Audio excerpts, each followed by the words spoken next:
Tomazelli, eu sou orientando do professor Rodrigo Sartori Jabur e estou aqui para apresentar a minha pesquisa de iniciação científica. O foco desse trabalho foi o de analisar o processo e a história da construção da estrada de ferro Paranaguá-Curitiba, abordando principalmente as técnicas construtivas que foram utilizadas na ferrovia.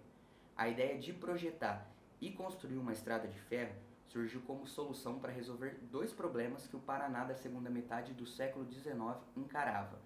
O primeiro desafio era garantir que a economia continuasse a crescer e a se desenvolver em toda a região.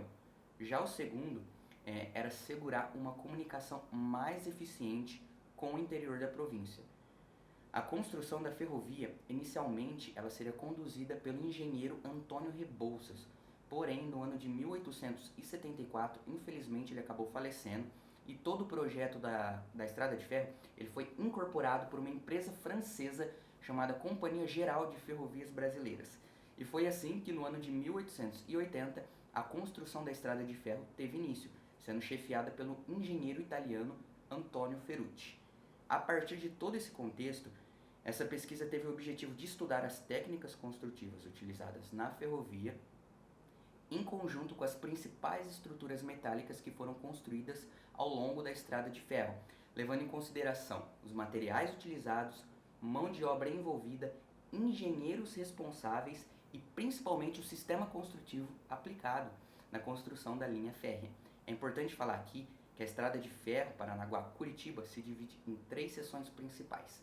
A primeira delas se localiza no trecho Paranaguá-Morretes e foi construída em terrenos arenosos e alagadiços.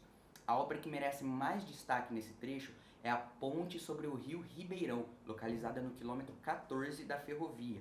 Essa ponte é uma estrutura metálica de 24 metros de extensão, formada por vigas de ferro de alma cheia, que apresenta dois vãos livres de 12 metros que são sustentados por uma base de alvenaria de pedra.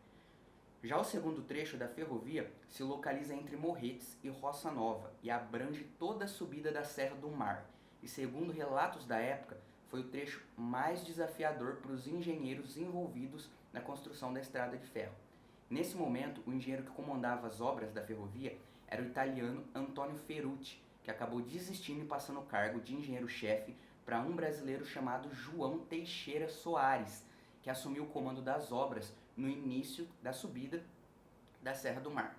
Ao longo desse trajeto, existem duas obras que merecem destaque especial.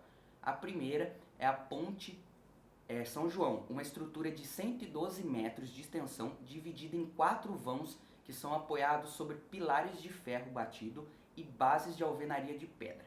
Os 3 vãos menores foram todos construídos com vigas de alma cheia. Já o vão central é todo trabalhado em treliça, tem 70 metros de comprimento e se localiza a 55 metros de altura em relação ao fundo da grota do Rio São João.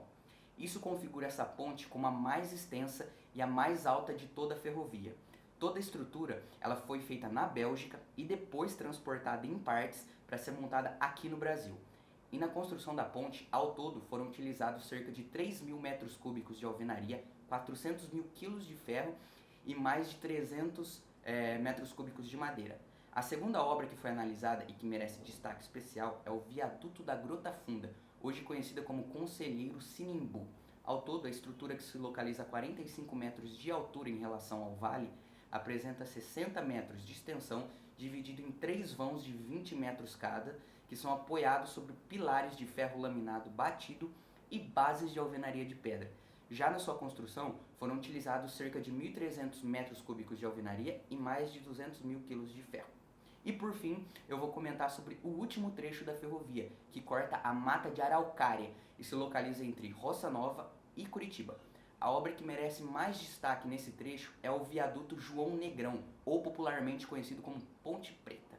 Ao todo, a estrutura, que se localiza a 4 metros de altura do nível da rua, apresenta cerca de 33 metros de comprimento, dividido em 3 vãos que são apoiados sobre pilares de cantaria. O vão central, que é o maior, foi construído com viga de alma cheia e mede cerca de 21 metros. Já os vãos laterais, que são os menores, apresentam 5 metros de comprimento cada, sendo também de viga de alma cheia.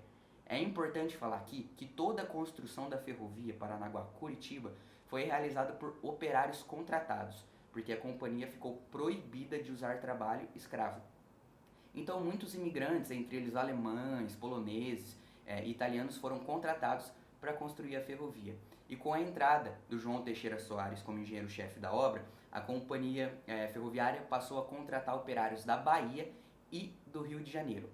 Para fazer toda a investigação bibliográfica dessa pesquisa, foram coletadas informações da internet, pesquisa de mestrado, doutorado, jornais, imagem da época e principalmente livros sobre a ferrovia Paranaguá-Curitiba. E quais foram as conclusões? Com esse trabalho se observou a importância que a construção da estrada de ferro teve para modelar e enriquecer a estrutura social e cultural do Paraná, assim como para o desenvolvimento econômico e científico do estado. Muito obrigado pela atenção.